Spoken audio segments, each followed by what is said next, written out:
disturbing aspects of the Twin Towers collapse. Both the North and South Tower collapsed at nearly free-fall speed, 110 stories, reducing itself to a pile of twisted steel and pulverized concrete and building materials in approximately 10 seconds. The Twin Towers combined contained almost 500,000 tons of concrete. This was turned into particles the size of talcum powder, blanketing lower Manhattan in a fine dust. It also turns out that molten metal exceeding 2,000 degrees Fahrenheit was discovered in the rubble of Ground Zero, underneath the Twin Towers and Building 7. Firefighters, emergency workers, police, officials, even Rudy Giuliani testified to these massive temperatures. Even after heavy rain on September 14th and 21st, a constant stream of fire retardants and water described as creating a giant lake. These fires were not put out until December 13th, 2001, making it the longest burning structural fire in history. If one were going to bring down the Twin Towers in a controlled manner, you would have to simultaneously sever the 47 central support columns at the base of the building. Maybe that's why a large number of eyewitnesses reported massive explosions at the base of the Twin Towers, some before the planes had even impacted the building. In fact, large amounts of white smoke appear at the base of the South Tower just minutes before its collapse.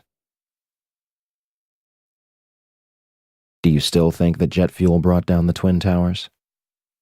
In almost all the videos of the collapses, violent ejections appear 20 to 60 stories below the demolition wave.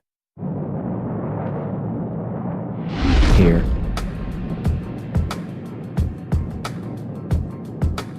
here, here,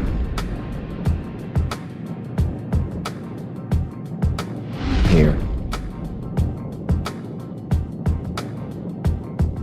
and here.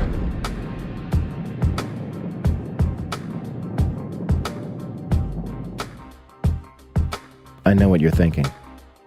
If explosives or incendiaries were in the building, how would they get in there without anyone noticing? A December 2000 assessment of the World Trade Center recommended immediate renovation work on the steel columns contained within elevator shafts of both Twin Towers. Turner Construction, a company located on the 38th floor of the North Tower, was selected to do the job. Turner's CEO at the time was Tom Leppert, who had personal ties to George W. Bush and Carlos Gutierrez, Secretary of the Department of Commerce. The Department of Commerce is in charge of NIST, an agency that may sound familiar. Turner Construction also did fireproofing work on the very floors that were struck by Flights 11 and 175. Of course, all documents pertaining to Turner's work on the Twin Towers were destroyed on 9/11. In addition, President Bush's brother, Marvin, was on the board of directors at Securicom from 1993 until fiscal year 2000. Securicom, later known as Stratasec, was an electronic security company backed by Kuwait American Corporation, which provided security for United Airlines, Dulles International Airport, and from the early 1990s up to 9/11, the World Trade Center. According to the Port Authority, there are no records pertaining to the work that the company performed on the World Trade Center.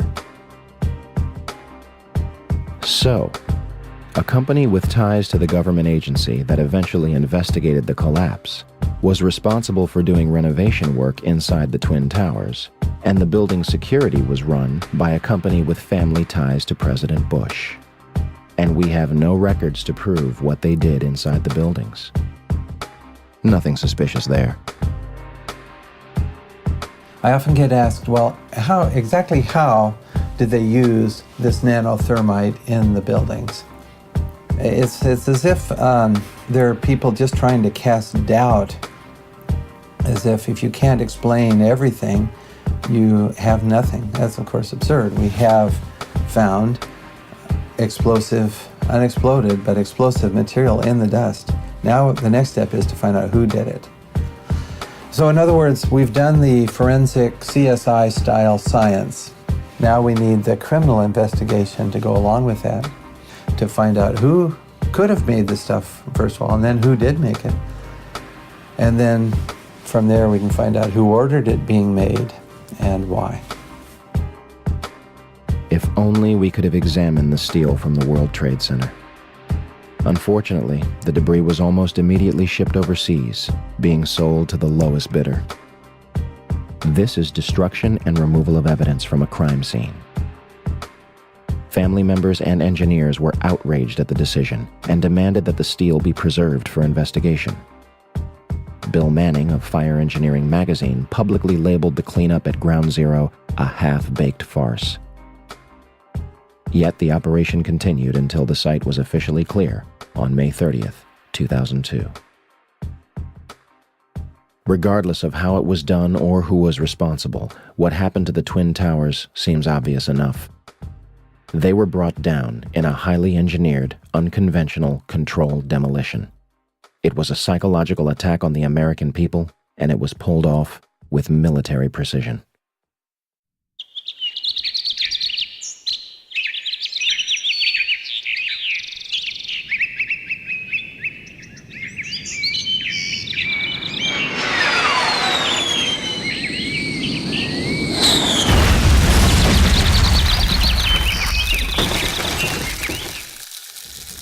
"10:03 a.m., Shanksville, Pennsylvania.